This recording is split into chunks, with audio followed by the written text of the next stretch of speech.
आता पुनरुत्थान दिन विशेष अभंगांमध्ये आजचा हा 6वा दिवस. आजच्या या 6व्या दिवशी आपण तुकोबरायांच्या गाथेतील 4 चरणांचा अभंग निवडलेला आहे. तुकोबराय या 4 चरणांच्या अभंगांमध्ये अभंग क्रमांक 21, विष्णुमय जग वैष्णवांचा धर्म भेदाभेद भ्रम अमंगळ. ऐका जी तुम्ही भक्त भागवत कराल ते हित सत्य करा.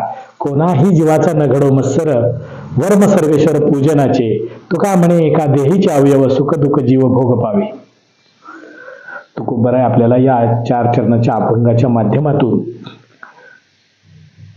आपण भक्ती करत असताना कोणत्याही जीवाचा मत्सर आपल्याकडून घडू नये आणि हेच आपण करत असलेल्या भक्तीचं, त्या पांडुरंग परमात्म्याच्या पूजनाचं वर्म आहे असं तुकोबराय या अभंगामध्ये सांगतायत. तत्पूर्वी या अभंगामध्ये पहिल्या चरणामध्ये तुकोबराय सांगतायत, विष्णुमय जग वैष्णवांचा धर्म भेदाभेद भ्रम अमंगळ. समाजामध्ये कोणत्याही जातीला, कोणत्याही घटकाला, कोणत्याही धर्माला कमी लेखणं किंवा स्वतःच्या धर्माचा अनाठायी धर्माभिमान बाळगणं. आपण आपल्या धर्माचा अभिमान बाळगत असताना साहजिकच दुसऱ्या धर्माचा द्वेष त्याच्या पाठीमागे चिकटून येतो. तर हे सगळं करणं हे अमंगल आहे असं तुकोबराय या पहिल्या चरणामध्ये सांगतात. विष्णुमय जग वैष्णवांचा धर्म भेदाभेद भ्रम अमंगल. हा भेदाभेद हाच अमंगल आहे असं तुकोबरायांना सांगायचं आहे.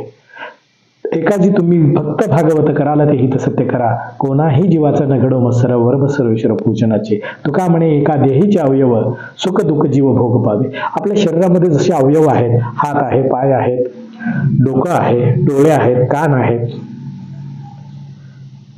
या अवयवांना ह्या शरीरानं सर्व एकत्र बांधून ठेवलेलं आहे. तसं समाजामध्ये ही वर्ण व्यवस्था आहे. विविध जाती आहेत, विविध धर्म आहेत, समाजाचे हे विविध घटक आहेत आणि यांच्यामध्ये भेदाभेद करू नका. सगळे काही या परमेश्वराचीच लेकरं आहेत असं संतांना वाटतं. आणि मग जसं शरीराला एखाद्या अवयवाला इजा झाली तर अगदी डोळ्यातून पाणी येतं, तोंडातून आई ग असा उच्चार येतो, पायामध्ये काटा टोचावा आणि त्याची कळ मेंदूपर्यंत जावी, मटकन खाली बसावं आणि तो काटा काढण्यासाठी हाताने पुढे यावं, हाताने तो काटा धरून उपसून काढावा. तोपर्यंत डोळ्यातून आसवे येतात, आई ग असा उद्गार निघतो. अगदी त्या पद्धतीने एखाद्या अवयवाला इजा झाली, पोहोचली तर अख्खं शरीर त्याच्यामध्ये ते दुःख, तो त्रास कमी करण्यासाठी धडपडतं. तसं समाजामधील हे विविध घटक आहेत. यातील एखाद्या घटकाला, एखाद्या जातीला, एखाद्या धर्माला जर काही त्रास होत असेल तर तो त्रास कमी करण्यासाठी सज्जनांनी पुढे यावं, सर्वांनी पुढे यावं आणि तो त्रास कमी करावा. हेच सगळं काय आहे त्या भक्ती मार्गाचं, त्या देवपूजेचं, त्या पांडुरंग परमात्म्यापर्यंत पोहोचण्याचं एक साधन आहे असं तुकोबरायांना या ठिकाणी सांगायचं आहे. वर्म सर्वेश्वर पूजनाचे. कालच आम्ही अहिल्यानगर जिल्ह्यातल्या सौंदाळा या गावाला भेट दिली आणि आम्हाला या संतांच्या सांगाव्याचा संतांना जे अपेक्षित असलेला समाज त्या ठिकाणी आम्हाला पाहायला मिळाला. त्या ठिकाणी त्या सौंदाळा गावातील ग्रामपंचायतीनं सरपंच, उपसरपंच, ग्रामस्थ, ग्रामपंचायत सदस्य या सर्वांनी एक ठराव केला आणि ते गाव जातीमुक्त केलं.